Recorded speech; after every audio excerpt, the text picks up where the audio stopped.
പൂക്കോട് സർവകലാശാലയിലെ സിദ്ധാർത്ഥന്റെ മരണവുമായി ബന്ധപ്പെട്ട കേസിൽ പ്രതികളായ വിദ്യാർത്ഥികളുടെ ക്യാമ്പസ് പ്രവേശനം റദ്ദാക്കി. പ്രവേശനം അനുവദിച്ച സിംഗിൾ ബെഞ്ച് ഉത്തരവാണ് റദ്ദാക്കിയത്. ഹൈക്കോടതി ഡിവിഷൻ ബെഞ്ചിന്റേതാണ് നടപടി. വിശദാംശങ്ങളുമായി രേഷ്മ ബാബു ചേരുകയാണ്. രേഷ്മ, സിംഗിൾ ബെഞ്ചിന്റെ ഉത്തരവാണ് ഇപ്പോൾ റദ്ദാക്കിയത്. വിധിയുമായി ബന്ധപ്പെട്ട് എന്താണ് കോടതി ഇന്ന് വ്യക്തമാക്കിയത്? സുരേഷ്, പൂക്കോട് സർവകലാശാലയിലെ വെറ്ററിനറി സർവകലാശാലയിലെ സിദ്ധാർത്ഥന്റെ മരണവുമായി ബന്ധപ്പെട്ടെടുത്ത കേസിലെ പ്രതികളായിട്ടുള്ള 19 വിദ്യാർത്ഥികളുടെയും പ്രവേശനത്തിനാണ് ഹൈക്കോടതി ഡിവിഷൻ ബെഞ്ച് വിലക്ക് ഏർപ്പെടുത്തിയിട്ടുള്ളത്. നേരത്തെ ആന്റി റാഗിംഗ് കമ്മിറ്റി ഇതുമായി ബന്ധപ്പെട്ട് ചില അന്വേഷണം നടത്തിക്കൊണ്ട് റിപ്പോർട്ട് സമർപ്പിച്ചിരുന്നു. ആ റിപ്പോർട്ടെന്ന് പറയുന്നത് ഈ വിദ്യാർത്ഥികൾക്ക് തുടർ പഠനം കൊടുക്കേണ്ടതില്ല എന്നുള്ളതാണ്.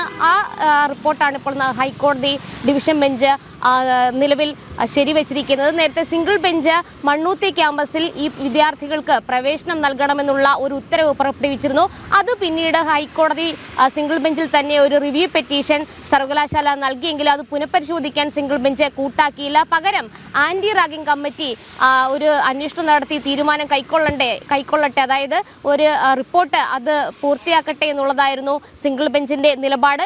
ആ സമയത്ത് തന്നെയാണ് ഹൈക്കോടതിയിൽ സിദ്ധാർത്ഥന്റെ അമ്മ ഡിവിഷൻ ബെഞ്ച് മുൻപാകെ അപ്പീൽ നൽകിയത്. സിംഗിൾ ബെഞ്ചിന്റെ ഉത്തരവ് റദ്ദാക്കണമെന്നുള്ളതായിരുന്നു ഈ അപ്പീലിലെ പ്രധാനപ്പെട്ട ആവശ്യം. നിലവിൽ ഹൈക്കോടതി ഡിവിഷൻ ബെഞ്ചിന്റെ ഉത്തരവ് പ്രകാരം ഈ പ്രതികളായിട്ടുള്ള മുഴുവൻ വിദ്യാർത്ഥികൾക്കും 3 വർഷത്തേക്ക് ഒരു ക്യാമ്പസിലും പ്രവേശനം നടത്തുവാൻ സാധിക്കില്ല. ആ പ്രവേശനത്തിന് വിലക്ക് ഏർപ്പെടുത്തിക്കൊണ്ടാണ് കോടതിയുടെ ഉത്തരവ്. ഒപ്പം തന്നെ ആന്റി റാഗിംഗ് കമ്മിറ്റി എടുത്ത തീരുമാനം, അതായത് വിദ്യാർത്ഥികൾക്ക് പ്രവേശനം നൽകേണ്ടതില്ല എന്നുള്ള സർവകലാശാലയുടെ നടപടിയും തീരുമാനവും കൂടി ഡിവിഷൻ ബെഞ്ച് ഇപ്പോൾ ശരിവച്ചിരിക്കുകയാണ്.